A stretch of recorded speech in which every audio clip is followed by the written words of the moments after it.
नारा दिया उन दिनों, बटोगे तो कटोगे। तो मैं ये जानना चाह रहा था आपसे कि ये नारा आपके कहाँ से आया, कैसे सोचा, और इसका अर्थ थोड़ा समझाएं हमको। देखिए जी। देखिए मैं हरियाणा चुनाव के दौरान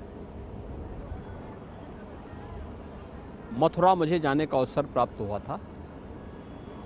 रात्रि को मैं मथुरा में था। सुबह मुझे वहां पर आगरा में दुर्गादास राठौर की प्रतिमा का अनावरण करने का अवसर प्राप्त हुआ। दुर्गादास राठौर मध्यकाल में एक बहुत प्रतापी सेनापति थे, जोधपुर राजा के। तो स्वाभाविक रूप से उस समय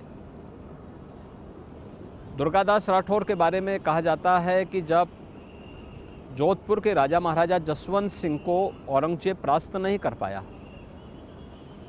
उन्होंने उनके साथ समझौता किया और समझौते में इस बारे में कहा कि भाई आप अफगानों पे हमला करिए, मैं पीछे से आपकी सहायता करूंगा। राजा जसवंत सिंह जी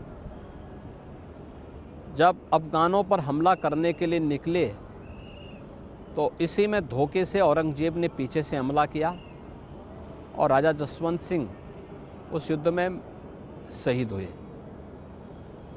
उनका पुत्र अजीत सिंह साथ में था, रानी साथ में थी। जब सेनापति दुर्गादास राठौर ने देखा कि राजा को मारने के बाद अब ये राजकुमार को मारना चाहते हैं, तो उन्होंने राजकुमार और रानी को ले जाकर के एक आश्रम में उन्हें रखा और फिर वहां से उनको दूर लेके चले गए। जब राजकुमार अजीत सिंह बड़े हुए तो उन्होंने फिर जोधपुर का राजा उन्हें बनवाया। 91 वर्ष की उम्र तक दुर्गादास राठौर जोधपुर में रहे। उसके बाद उन्होंने संन्यास लिया और उज्जैन चले गए, वहीं उन्होंने अंतिम श्वास ली। उस पूरी परंपरा के प्रति राठौर तेलीय परंपरा, तेलीय जाति से जुड़े हुए जितने भी लोग हैं, आगरा में वो मूर्ति लगाना चाहते थे, लेकिन कुछ लोग समुदायों के द्वारा विरोध किया जा रहा था। हम लोगों ने दोनों समुदायों को बुला के बात की, अंततः समझौता हुआ, फिर मूर्ति स्थापित हुई। तो उसी में मैंने कहा था कि बटोगे तो कटोगे, एक रहोगे तो नेक रहोगे। और मैं आभारी हूं आदरणीय प्रधानमंत्री जी ने एक रहोगे सेफ रहोगे के माध्यम से पूरे देश को इसके साथ जोड़ने का संदेश दिया है।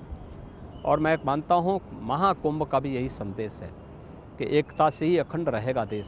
देश अखंड रहेगा तो देश सुरक्षित रहेगा, सनातन धर्म सुरक्षित रहेगा। सुरक्षित है तो हर जाति, हर मत, हर मजहब, हर संप्रदाय, हर पंथ भी सुरक्षित रहेगा। और सुरक्षा है तो समृद्धि अपने आप आएगी। मैं एक चीज़ आपसे समझना चाह रहा था कि आपके पहले कार्यकाल में लॉ एंड ऑर्डर एक बहुत बड़ी प्रॉब्लम आपने सॉल्व की, उसका आपको जनता ने आपको दोबारा बहुत बड़ी जीत दिलाई।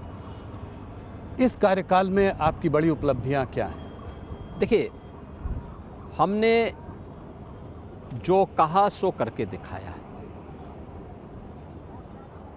जो पहले भी कहा गया था कि मोदी है तो मुमकिन है, तो मोदी जी के नेतृत्व में, उनके मार्गदर्शन और उनके आशीर्वाद से भारतीय जनता पार्टी ने जो कहा सो करके दिखाया है।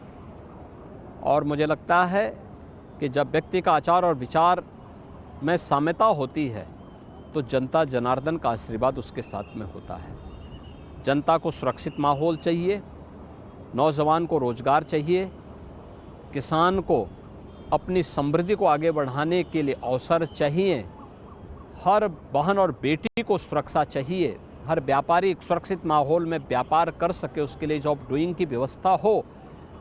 ये डबल इंजन की सरकार उत्तर प्रदेश के अंदर कर रही है, उसका लाभ बीजेपी को प्राप्त होगा। एक थोड़ा सा पर्सनल सवाल है कि आपको एक एडमिनिस्ट्रेटर की तरह लोगों ने देखा आपके पहले कार्यकाल में, एक कठोर एडमिनिस्ट्रेटर, जो आपने दृढ़ निश्चय किया वो करके दिखाया।